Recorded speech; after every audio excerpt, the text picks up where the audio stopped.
How to fix myQ app not working.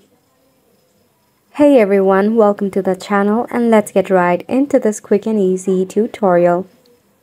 If your myQ application is not working, first and foremost check your Wi-Fi connection. When your Wi-Fi is acting up, you will face such issue. In that case, you can switch into a better Wi-Fi connection or change into a cellular data.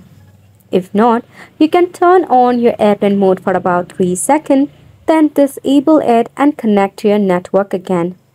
After which, tap open myQ application to check if it's working or not.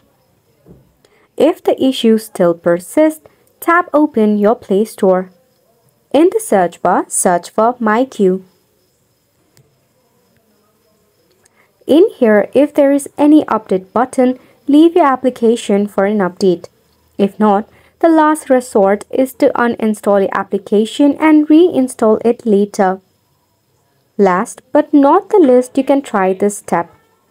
Press and hold onto your myQ application, head to App Info, select on Force Stop, then tap on Storage and Cache, then clear it up.